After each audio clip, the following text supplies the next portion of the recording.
a couple of my professors that weren't offering online classes, I was like, I'm going to take your class remotely. And they're like, I don't offer this class remotely. And I'd be like, well, I'm going to do it.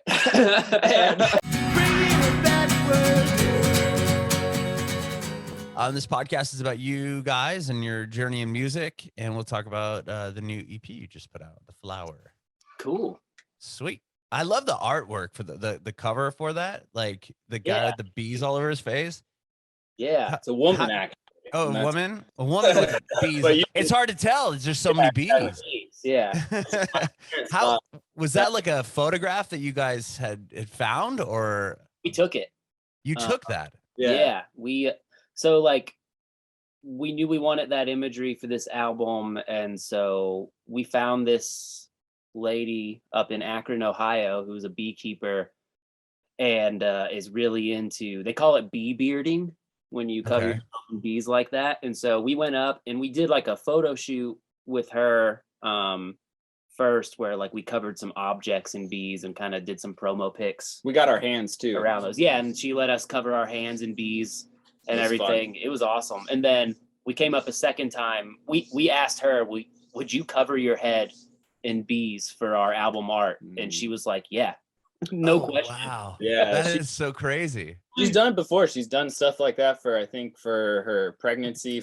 She took some pictures. Yeah, she did like a maternity shoot thing covered in bees. It was awesome. Her name's crazy. Emily Mueller. Mueller Bee Farm up in Akron is their thing. Wow. I'm allergic to bees, so I look at that and I'm like, oh my gosh, this is terrifying. Yeah, I was too. I think I realized through that process, I'm more so afraid of like hornets and wasps than I am. Oh yeah. Honeybees are actually pretty chill as long as you're not like killing them and freaking out. We didn't get stung at all when we had our hands covered. I think she got stung once during that photo shoot, but she does it all the time. So she was just kind of like, ow, I got stung. Yeah. Oh, so she's just like immune to it? Yeah. Pretty much. Yeah. Wow. Yeah, I saw that. I was wondering if it was real, but damn, that's crazy. Yeah. That is crazy.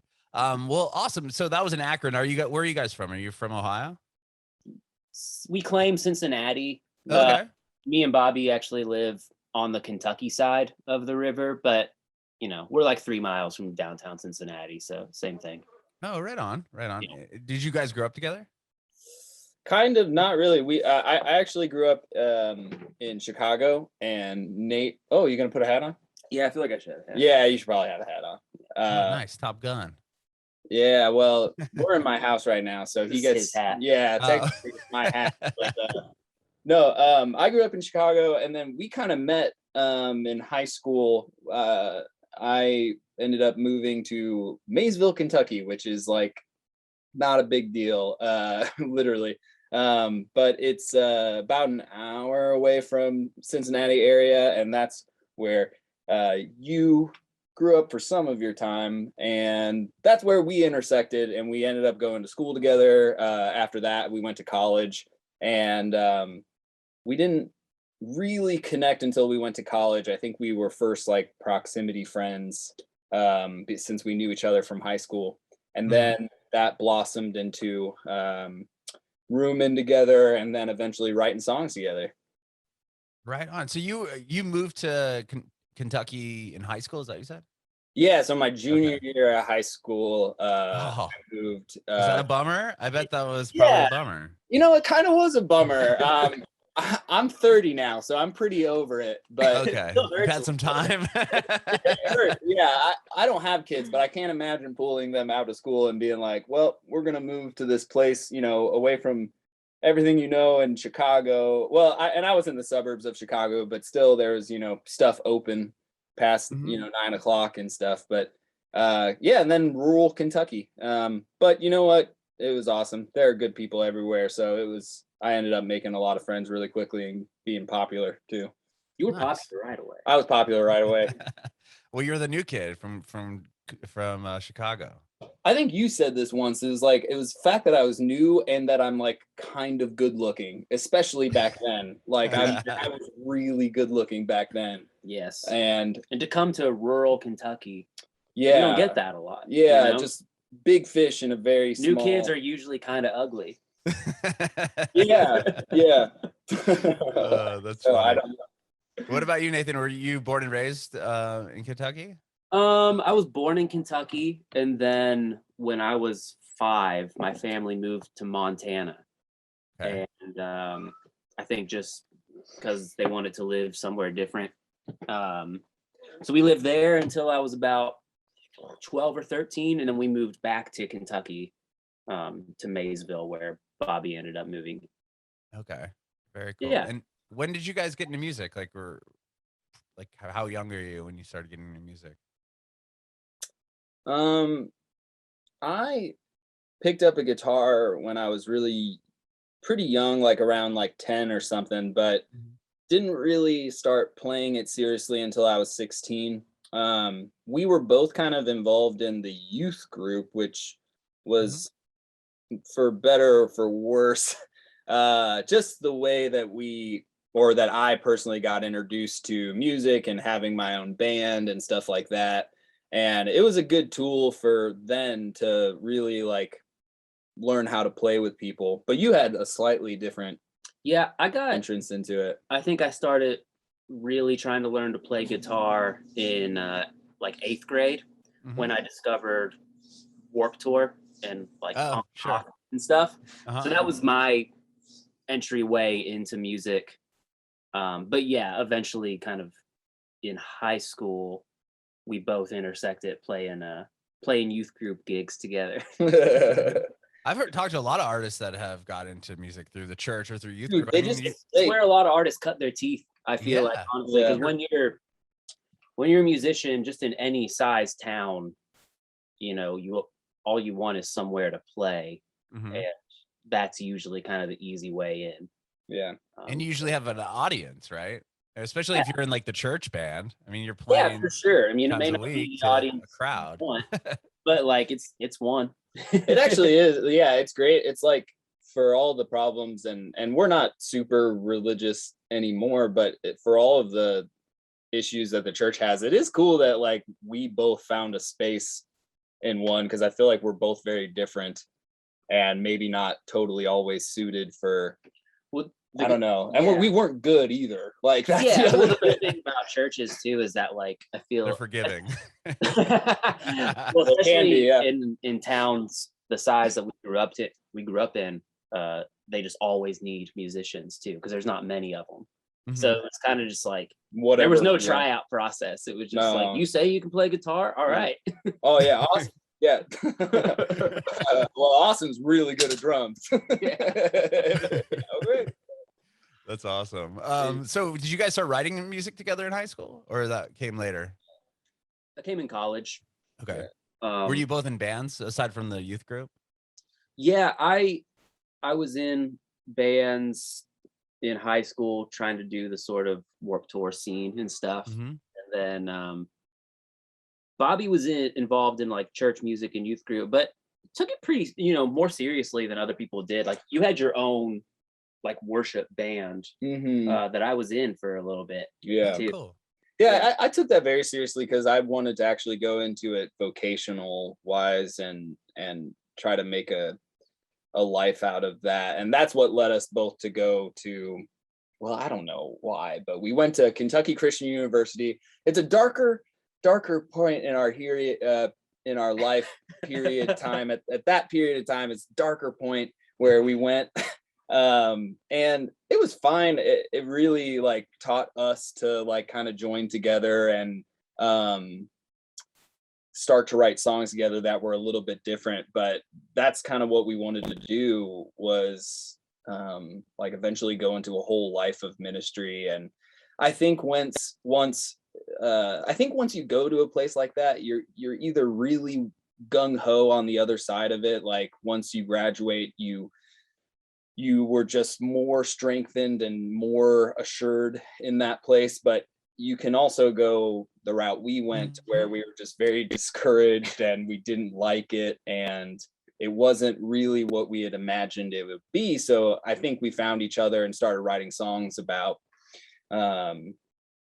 doubt, I guess, and just like our doubts of maybe God, but also just like of ourselves, so yeah. Yeah, I think like at that point too, we were both taking other bands seriously and didn't really want to pursue this until we started like recording some things, and we were both like, this is better than anything else we're doing, so let's go all in here. Yeah, I mean, we would just sit in a room like this in like our dorm room or something, and we would just bounce songs off of each other. And it started more like that. It started more like a thing where we were wanting to, I mean, in my view, it was more, would you say like it was just like wanting to improve my songs, and like maybe you wanted to improve your song and stuff like that? At the beginning, for sure. Yeah. And then like, I think Motherfolk really started was when we started writing songs together from scratch. We would go out to, there was a spot we had at the local lake that we'd go out to, and we just kind of start strumming some chords and figuring stuff out. Yeah, for sure. Okay. And then that became, starting from scratch became what became Motherfolk. Yeah, eventually we had the opportunity to like take some songs to Nashville with this dude who was starting a studio there, and we were kind of all just starting out together, and we recorded an album with him, and that ended up being our first self-titled album. And that was when we were like, yeah, we could actually give this a go. Yeah. Did you guys finish school, or did this kind of take over in place of it? We did finish online. Yeah. Well, so like we were doing a lot of different things, but it was mainly like we would go down to Nashville for like 2 days or like a weekend and try to finish like kind of insane. Like we would try to finish a song a day, and like, so hopefully we get like 2 songs done by the end of like a weekend. And at that point we were still paying for it ourselves and stuff. But we did like, we kind of did that for what, like the whole first album was just different trips down. Yep. And then and by the way, like at that point we're still in school. And then by the time we started touring, it became abundantly clear that like, okay, I need to quit my job maybe, because I was working at a church at that point. And I essentially told a couple of my professors that weren't offering online classes, I was like, I'm gonna take your class remotely. And they're like, I don't offer this class remotely. And I'd be like, well, I'm gonna do it. and they're like, now you do. So they actually played ball, so I should be grateful for that. That was the benefits of going to such a small college. Yeah, it was like they didn't really have an extensive online program, but we were just like, we're not gonna be here, so like, can we figure something out? Yeah, so we would just find Wi-Fi whenever we could and hand in assignments when we were on the road. There's that first year of touring, I remember multiple days where we would just spend the first 4 hours at a McDonald's. Yeah. Just using the Wi-Fi and like turning in assignments and writing papers. Yep. Wow, that's funny. Well, so did you had the record done, and how did the tour come about? Was it something you're like, the only way to get this thing in front of people is to tour, and you just kind of went from there, or did somebody back you right away, or? We did it ourselves right at first. We did like a good solid year of just DIY tours that I booked, and we played some really cool shows. We played some really weird shows and had some odd situations. They're character building moments for sure. And that was kind of our mentality. Like that was 2015. So like, I mean, obviously Spotify and the internet were big, but I feel like with bands, the mentality was still like, just get on the road and get it in front of people. And that's what we did. Yeah. And then eventually, I think a year into it, we got like an actual booking agent who started, booking us some better shows. And it's just like, I mean, we could go through the whole, like all of the years or whatever, but eventually, like, I feel like your skill kind of catches up. And like the best thing that we can always do is focus on the music. As we've gotten bigger and like worked really, really hard at it, I feel like the right team has kind of come around us, like to a point where we can trust that we have like good booking, we have good management, stuff like this is set up, that's great. But yeah, doing it those first couple years, and I wouldn't wish it on anyone. Like, I don't it's hard to start a band. No, I don't. And I don't know if it is that hard anymore. Like, if someone just wanted to release music and see where it went, like, but we did have that mentality of like, we have to grind it out. And yeah, it's like, you can grind it out all you want, but if you're somewhere in West Virginia where no one is at, like, it's just not it's not that you're bad, you're just not in the right place, Mm-hmm. You got to put yourself in the right place. I guess that's what you guys did with touring. I think now we have to rely on others to put us in the right place. and now we have a team that chooses quality over quantity, which was not our approach to begin with. No. The other way around. It is interesting though. I mean, for as long as there have been bands up until this point, I feel like that has been the model that has worked, but we were all in the weird flux of, obviously it wasn't like the internet was just coming out, but it was like this new model of Spotify, this new model of streaming. We were trying to figure out, I mean, we weren't being smart about it necessarily. We just were following everyone that came before us and thinking that that's what we had to do. For sure. That's probably the best advice I could give like a young band now. It's like, okay, just put stuff out on Spotify. Put stuff out and where it goes. See what happens. If there's interest, play a show, like 2 blocks away from your house. Like don't go somewhere really far away. There is part of me though too that is glad we did that, because it just got us into it got us ready for tour really early on, to where now when we've been on like bigger tours or like quote unquote real tours, we know the drill, where we didn't come into it super green or anything. I feel like we've and I think that's going to be a problem with artists, especially with like TikTok and everything else that's blowing these artists and bands up. Like one song will just go crazy, and then it's like, well, I've never even played a show. Like something like that could happen. And I feel like that was happening a lot in the beginning of 2020 with people being home, and then TikTok becomes a deal, and then like Powfu, for example, he had that huge song. He had never even played a show, and I don't think up until like the mid 2020 he had never played. He had like the biggest song on alternative radio. It is really cool. I feel like knowing how to handle yourself on stage is a whole other skill set and knowing how to perform live is totally different from performing digitally. So I'm glad that we got that kind of under our belt very quickly. It's funny, like we would have shows back then that were kind of good, and I would think like, oh, we made it, like we had a show at like the Hard Rock Cafe in Chicago, and like my family, like half my family got to make it up for it. And I was like, wow, we have a packed room and Hard Rock Cafe. It doesn't even matter, that's my whole family, but I guess it just a couple lessons, but yeah. Sure. What was like the first, would you say like a big like milestone moment was for the band?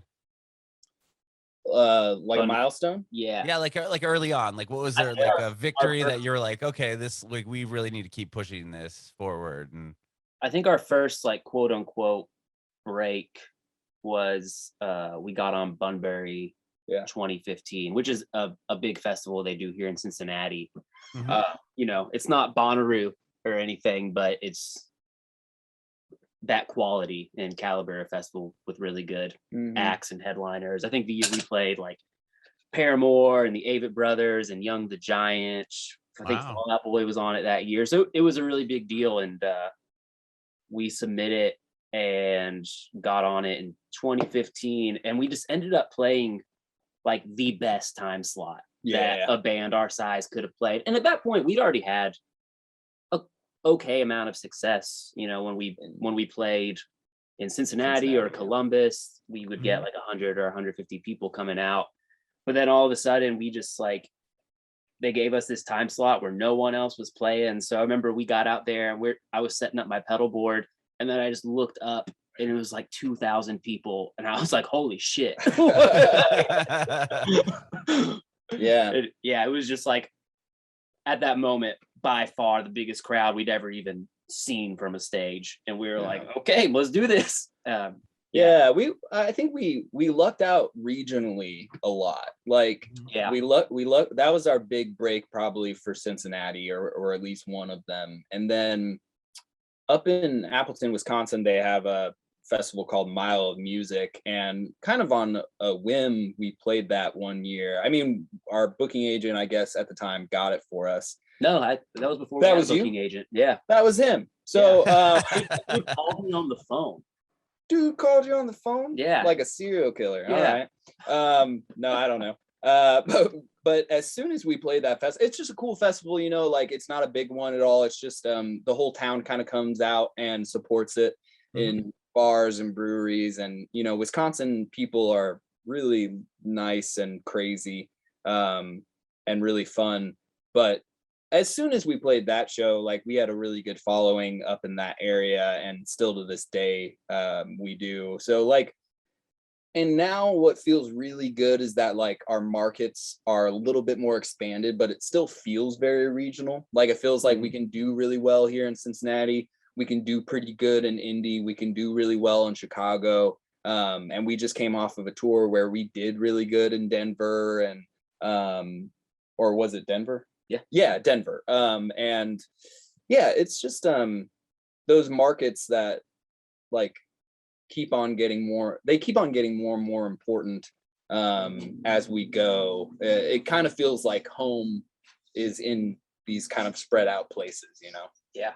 So when I mean, you must be used to the like put record out, record tour, you know, mentality of how bands did it 3 years ago. And then like the pandemic happens. How do you pivot and continue forward? I don't know if it's a pivot as much as like what we did for this latest record was, you know, like we did a lot of it. Like this is my studio in my basement where we're sitting right now, and Nate has a studio. And we kind of just threw ourselves into it and learned how to produce and learn how to make songs and build songs by ourselves. But like, to me, what is always important is having a product. So whether that's the record or whether that's an EP or whether that's a single, you know, having that and then being able to tour off of it. I don't know. Would you agree? Like, I think the touring part is just like secondary.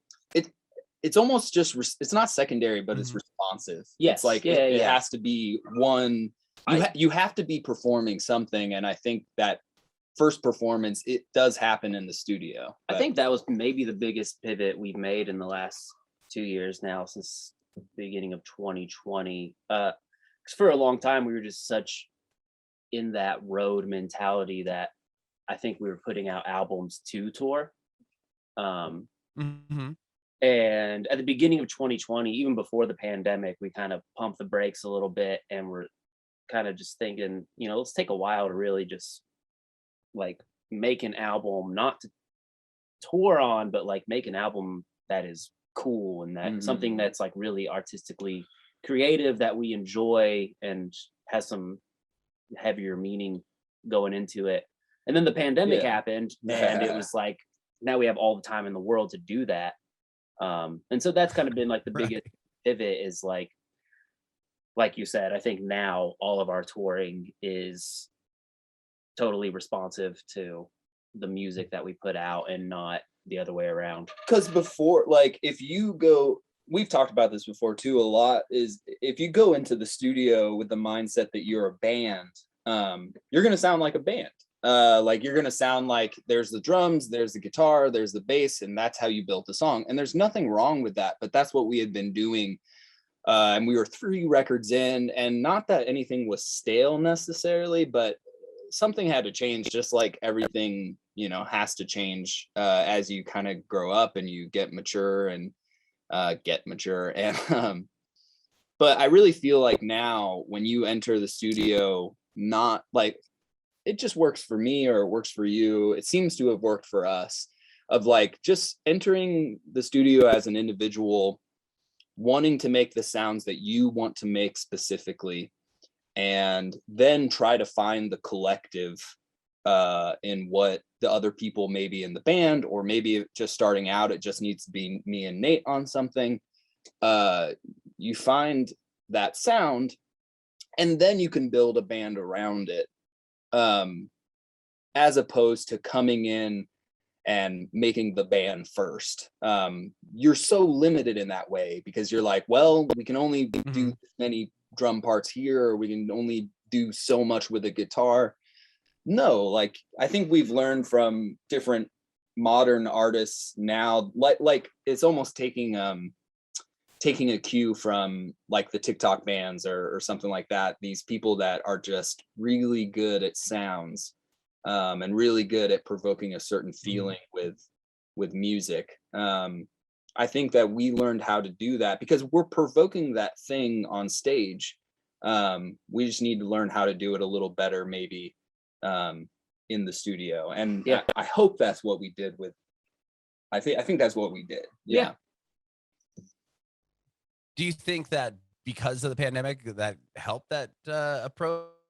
100%. As far as like you weren't able to get together as a whole band and go to the studio like that? Yeah, for sure. It modeled that life for us. Yeah, well, it made it too, like, right.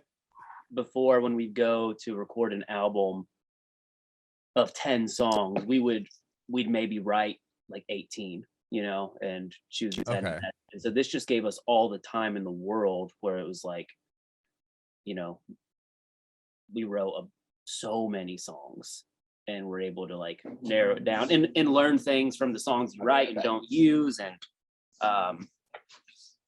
it just gave us a lot more time to like explore and experiment with what the actual songwriting process is. And I think we were able to really dig deep and get somewhere new with it and make it feel fresh and fun again. Was this record you guys recorded it yourself? Is that what you said earlier? Was this the first time you've ever done that? Yes. Yeah. What was that like? I mean, did you have a producer, or was it all just done by yourselves? We had a producer for drums. Oh, okay. Everything else we did ourselves. Wow. Yeah. Did you enjoy that process? So much. Yeah. Yeah.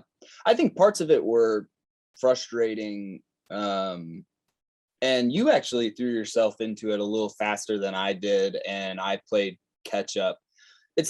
It's just like learning a new instrument. Like learning how to produce is like literally learning how to play the guitar again or something. It's just like, everything that goes into it.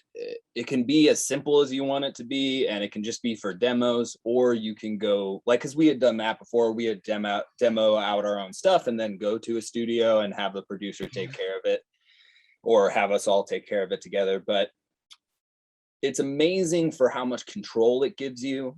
I think it's not something to take on lightly necessarily, because it is a lot, but for us, it allowed us so much like freedom of what you're talking about, and freedom to express exactly how we wanted to. Not to mention that, since we were all going through this weird time together, I think whatever was like, I think that's why music and art is blowing up so much right now, is because whatever artistically we can say about what we've been going through this last 2 or it will be 3 years, right? Gosh. Of the pandemic, or 2, just 2. Okay. But yeah, it's kind of just, I think it's crazy, but yeah. And I was gonna add something to that. Fuck. Oh yeah, well, I was just gonna say, like, we didn't come into it super green either, right? Like, we'd been in bands and we've been in and out of studios, so like we knew how things worked. We knew what mics were good and how to like mic up a guitar cab and things like that. But it was just really like what he said. We had only ever really done little demos for ourselves and hadn't really dug into like actually a full production. I remember the cool thing about it was like at first the scary thing is that there's no one else in a room with you. And when we were doing some of it at first, we would get together. But you know, now we more so flesh out a song and then present it to each other. But it's so weird when there's not someone there to tell you that wasn't the right take. You need to do that guitar take again. And then you start wondering, like, why do I have to do that? Like, I really like the way that guitar take sounds. And I know that I messed up, but it sounds so cool. And you can take that, you know, and you can apply it to anything, and you can, you just realize how much creative freedom you have going into it. And you know, like, I don't know, I'm sure there are stories of like bands doing this and it's like the worst record they've ever done or something, but like I feel like for us it was just, I think more and more it's I see it becoming the norm, honestly. Just with music, making music has become so accessible for just anyone to do, which I think is a great thing. Because we've found a lot of really creative and really cool stuff because of that. It also really saturates everything. So like there's a lot of good stuff, there's a lot of bad stuff too.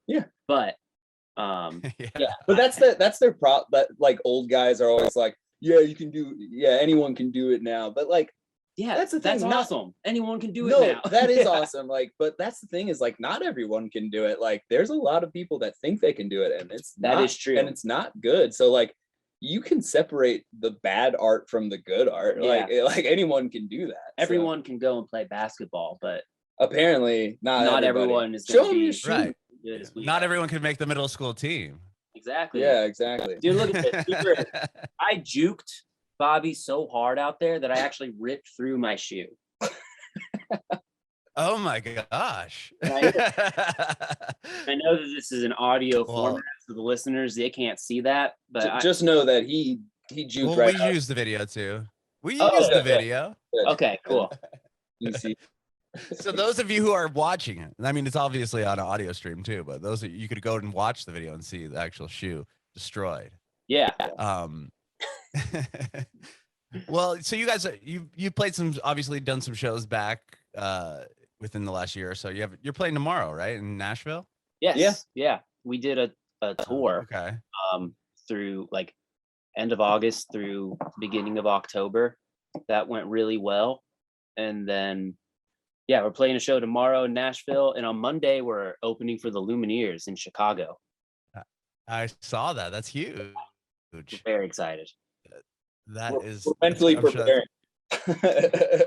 Well, and you're doing Shaky Knees, which lineup is insane this year too. Yeah, we are. That's pretty exciting. That's really cool. Someone was congratulating me on Shaky Knees, but it was like the same week that we had gotten like the Lumineers and all these other like things that aren't even announced yet, I don't think. And like, I was like, Shaky Knees is gonna be great. Shaky Knees, it's kind of like, we have some other things that haven't been announced, so I kind of forgot about Shaky Knees.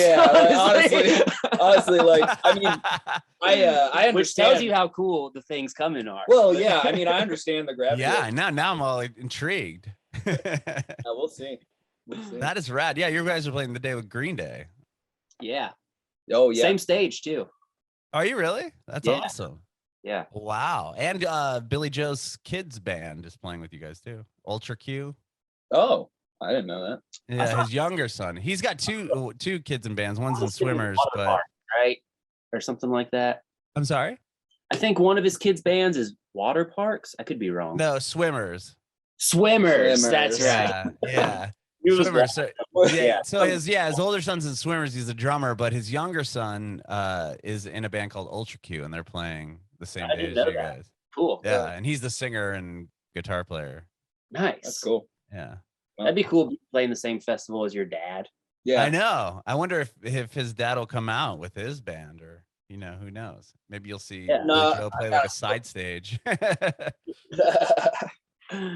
Well, that's rad. So you how is it coming back to touring after everybody was stuck inside for a while? Was it a pretty emotional experience, or?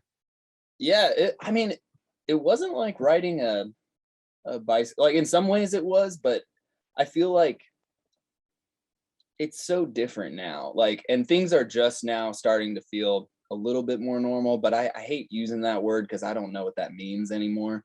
I don't know what normal is. But at first I think like we were timid, and I think even people were timid to come out, but man, we've just seen great responses, and we've seen, we've even been encouraged by all the places that are requiring vaccination cards and stuff like that. And so yeah, I don't know. Hopefully it keeps.